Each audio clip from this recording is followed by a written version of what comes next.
ಎಲ್ಲ partner decision ತಗೊಳ್ಳೋದನ್ನ the business ಅಂದರೆ effective ಆಗಿ ಹೋಗ್ತಾ ಇರುತ್ತೆ. ಸೊ ಒಬ್ಬರು ಡಿಸಿಷನ್ ಮೇಲೆ ಈ ಪಾರ್ಟ್ನರ್ಶಿಪ್ ಡಿಪೆಂಡ್ ಆಗಿರೋದಿಲ್ಲ. All the partners will be taken the all the decision. So the business will run by the all members decision only. ಎಲ್ಲ ಮೆಂಬರ್ಸ್ನ ಡಿಸಿಷನ್ ಮೇಲೆ ಈ ಬಿಸ್ನೆಸ್ ಡಿಪೆಂಡ್ ಆಗಿರೋದ್ರಿಂದ the business will run in a effective way. So and also the controlled by the, so ಈಗ ಬಿಸ್ನೆಸ್ನ ಯಾರು control ಮಾಡ್ಕೊಂತ ಹೋಗ್ತಾರೆ, all the partners will control. If one partners will be die, the another partners and other partners will be continue this business. So control and management by the all the partners. The fifth feature is continuity.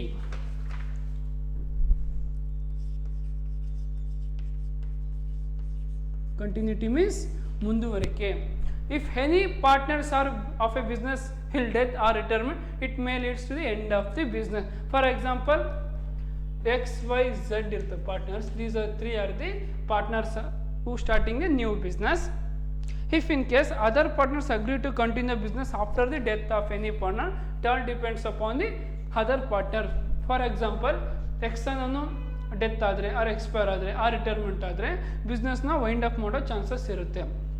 ಏನಕ್ಕಂದರೆ before ಅವ್ನು business start ಮಾಡಿದಾಗ agri ಆಗಿರ್ತಾರೆ 3 ಪಾರ್ಟ್ನರ್ಸಿಂದ ಈ ಬಿಸ್ನೆಸ್ನ start ಮಾಡ್ಕೊತ ಹೋಗಬೇಕು ಅಂತ. So if in case uncertainty happens ಆದರೆ X ಏನಾದರೂ in case expire ಆದರೆ ಈ ಬಿಸ್ನೆಸ್ ವೈಂಡ್ ಆಫ್ ಮಾಡೋ ಚಾನ್ಸ್ ಇರುತ್ತೆ. ಬಟ್ ವೈ ಝೆಡ್ ಏನಾದರೂ ಡಿಸೈಡ್ ಮಾಡಿ ಈ ಬಿಸ್ನೆಸ್ ಕಂಟಿನ್ಯೂ ಮಾಡೋಣ ಅಂದರೆ ವೈ ಝೆಡ್ ಡಿಸೈಡ್ ಮಾಡಿ ಕಂಟಿನ್ಯೂ ಮಾಡಿದರೆ if they wish to continue business, the business will run even after the death of the one partner.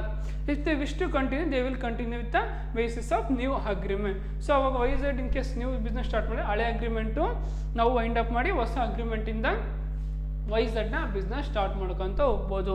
For example X Y Z are the 3 partner started a new business. X Y Z ಅಂದರೆ 3 ಒಂದು ಉದ್ಯಮ start ಮಾಡ್ತಾರೆ. X ಅನ್ನೋನು ಮರಣವಂತ ಸಾಯ್ತಾನೆ. ಅವಾಗ Y Z ಅನ್ನೋರು business close ಮಾಡಬೇಕಾಗ ಪರಿಸ್ಥಿತಿ ಬರುತ್ತೆ. If in case Y Z decide ಮಾಡಿಕೊಂಡು ಹೊಸ ಅಗ್ರಿಮೆಂಟ್ ಹೊಸ ಒಪ್ಪಂದದಿಂದ ಬಿಸ್ನೆಸ್ ಸ್ಟಾರ್ಟ್ ಮಾಡ್ಬೋದು ಅಂದರೆ ಸೊ ಈಸಾಗಿ ಸ್ಟಾರ್ಟ್ ಮಾಡ್ಕೊತ ಹೋಗ್ಬೋದು. ಬಟ್ ಬಿಸ್ನೆಸ್ ಸ್ಟಾರ್ಟ್ ಮಾಡಬೇಕು ಅಂದ್ರೆ ಯಾರ ಮೇಲೆ ಡಿಪೆಂಡ್ ಆಗಿರುತ್ತೆ, ವೈ ಝೆಡ್ಡಿನ ಮೈಂಡ್ ಸೆಟ್ ಮೇಲೆ ಡಿಪೆಂಡ್ ಆಗಿರುತ್ತೆ. If they wish to continue business, they will continue, otherwise they wind up the existing business. These are all depends upon their mind set of the business. So continuity ಅನ್ನೋದು ಯಾರ ಮೇಲೆ depend ಆಗಿರುತ್ತೆ, other partners ಮೇಲೆ depend ಆಗುತ್ತೆ. If any existing or any partners will death, the business will continue after the death of the X. For example ಅವ್ರು continue ಮಾಡಬೇಕು ಅಂದರೆ ಅವರ ಮೈಂಡ್ ಸೆಟ್ ಅವರಿಗೆ ಆತ್ಮವಿಶ್ವಾಸ ಇದ್ದರೆ ಕಂಟಿನ್ಯೂ ಮಾಡ್ಕೊತ ಹೋಗ್ಬೋದು. ಯಾವ ಥರ ಹಳೆ ಅಗ್ರಿಮೆಂಟ್ನ ತೆಗೆದಾಕಿ ಹೊಸ ಅಗ್ರಿಮೆಂಟ್ನ ಸ್ಟಾರ್ಟ್ ಮಾಡ್ಬೋದು. And the fifth future is number of partners.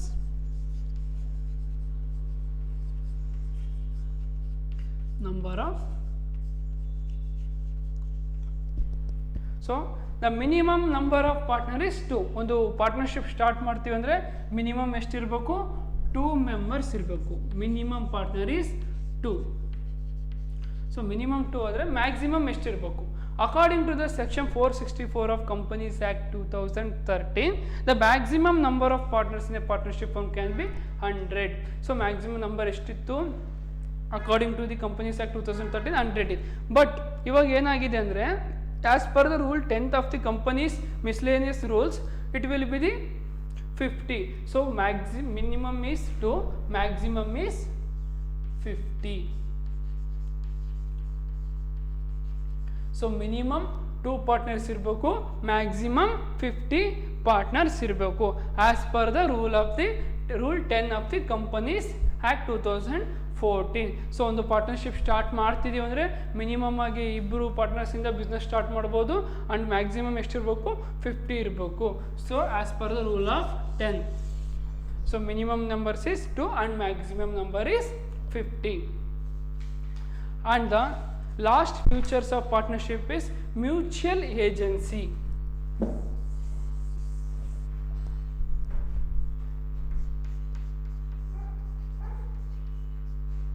Mutual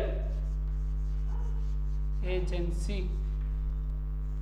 So mutual understanding or mutual relationship is very much important in the partnership. So ಒಂದು ಮ್ಯೂಚುವಲ್ ಅಂಡರ್ಸ್ಟ್ಯಾಂಡಿಂಗ್ ಇರೋದು, ಕೋಆಪರೇಷನ್ ಇದ್ದರೆ ಆ ಪಾರ್ಟ್ನರ್ಶಿಪ್ನ ಆ ಬಿಸ್ನೆಸ್ನ ಕಂಟಿನ್ಯೂ ಮಾಡ್ಕೊತ ಹೋಗ್ಬೋದು. The business will controlled and managed by all.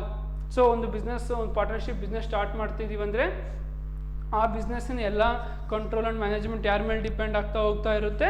So ಇವ್ರ ಮೇಲೆ ಎಲ್ಲ ಪಾರ್ಟ್ನರ್ಸ್ ಮೇಲೂ ಡಿಪೆಂಡ್ ಆಗ್ತಾ ಹೋಗ್ತಾ ಇರುತ್ತೆ.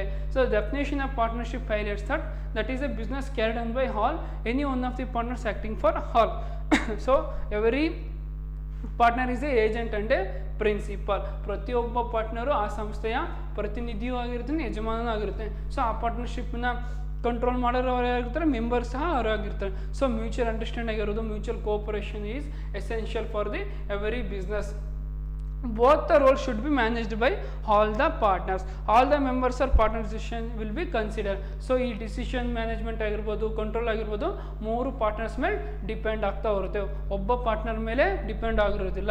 ಸೊ ಒಂದು ಬಿಸ್ನೆಸ್ ಒಂದು ಡಿಸಿಷನ್ ತಗೊಳ್ತಿದೆ ಅಂದರೆ 3 ಪಾರ್ಟ್ನರ್ ಡಿಸಿಷನ್ ಸಹ ಅಂತಿಮವಾಗಿ ಪರಿಗಣಿಸ್ತಾರೆ. So the mutual agency, mutual understanding, mutual relationship is very much essential for the any type of partnership. Without the mutual understanding and mutual relationship, we cannot develop our partnership business. So ಪರಸ್ಪರ ಪ್ರತಿನಿಧಿತ್ವ ಇರಲೇಬೇಕು. So these are some of the future characteristics of the partnership. So first one is formation. So formation, ಒಂದು partnership formation ಮಾಡ್ತಿದ್ದೀವಿ ಅಂದರೆ ಅದು Indian partnership act 1932 ಅಲ್ಲಿ ಒಳಪಟ್ಟಿರುತ್ತೆ. So liability ಅನ್ನೋದು equal ಆಗಿ ಶೇರ್ ಆಗ್ತಾ ಹೋಗುತ್ತೆ, responsibility share to equal to the all the partner. So third one risk bearing. So ಒಂದು ರಿಸ್ಕ್ ಬಂದರೆ ಎಲ್ಲ ಪಾರ್ಟ್ನರ್ಸು ಮುಂದೆ ಬಂದು ಆ ರಿಸ್ಕ್ನ ಸಾಲ್ವ್ ಮಾಡಬೇಕು. Fourth one is decision making and control.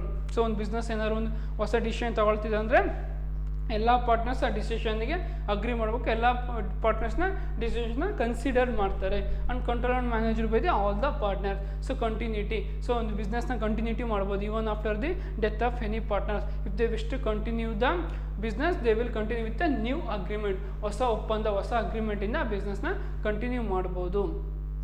Number of partners minimum ಎಷ್ಟಿರಬೇಕು?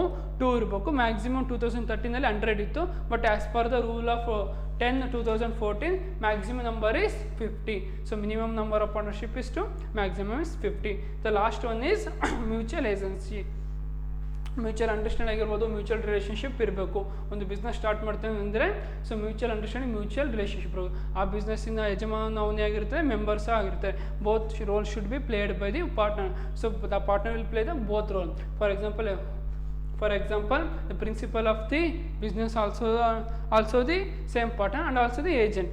So all the members have liable to take all the decision. So ಒಂದು ಡಿಸಿಷನ್ ತಗೊಳ್ತಾರೆ ಎಲ್ಲ ಪಾರ್ಟ್ನರ್ಸು ಮ್ಯೂಚುವಲ್ ಅಂಡರ್ಸ್ಟ್ಯಾಂಡಿಂಗ್, ಮ್ಯೂಚುವಲ್ ಕೋಆಪರೇಷನಿಂದ ಆ ಬಿಸ್ನೆಸ್ ಡಿಸಿಷನ್ ತೊಗೊಳ್ತಾ ಹೋಗಬೇಕಾಗುತ್ತೆ. So ನಾವು sole ಪ್ರೊಪ್ರೈಟರ್ಶಿಪ್ಪಿಂದ ಆಯಿತು, ಜಾಯಿಂಟ್ ಇನ್ ದಿ ಫ್ಯಾಮಿಲಿ ಆಯಿತು, third one is partnership. So ಪಾರ್ಟ್ನರ್ಶಿಪ್ಪಿನ ಮೀನಿಂಗು ಕಲ್ತಿದ್ದೀವಿ ಆ್ಯಂಡ್ ಪಾರ್ಟ್ನರ್ಶಿಪ್ನ ಫ್ಯೂಚರ್ಸ್ ಕಲ್ತಿದ್ದೀವಿ. So in next class we discuss what are all the merits and demerits of partnership. So ಒಂದು ಪಾರ್ಟ್ನರ್ಶಿಪ್ ಮಾಡ್ತೀವಿ ಅಂದರೆ ಯಾವೆಲ್ಲ ಅಡ್ವಾಂಟೇಜಸ್ ಇದ್ದಾವೆ, ಯಾವೆಲ್ಲ ಡಿಸ್ಅಡ್ವಾಂಟೇಜಸ್ ಇದೆ, ಅನುಕೂಲಗಳು ಮತ್ತು ಅನಾನುಕೂಲಗಳನ್ನ ನಾವು ಮುಂದಿನ ತರಗತಿಯಲ್ಲಿ ಕಲಿತಾ ಹೋಗೋಣ. ಸೊ ನಾವು we discuss this topic. So we should wind up today's class by ending the featural characteristics of the partnership. So ಇವತ್ತು ನಾವು ಜಾಯಿಂಟ್ ಇನ್ ದಿ ಫ್ಯಾಮಿಲಿ ಬಿಸ್ನೆಸ್ನ ಮೆರಿಟ್ಸ್ ಕಲ್ತಿದ್ದೀವಿ, ಜಾಯಿಂಟ್ ಇನ್ ದಿ ಫ್ಯಾಮಿಲಿ ಬಿಸ್ನೆಸ್ನ ಡಿಮೆರಿಟ್ಸ್ ಕಲ್ತಿದ್ದೀವಿ, and also we discuss partnership meaning and partnership futures. So in next class we discuss what are all the merits and demerits of the partnership. So thank you all for listening the today's class.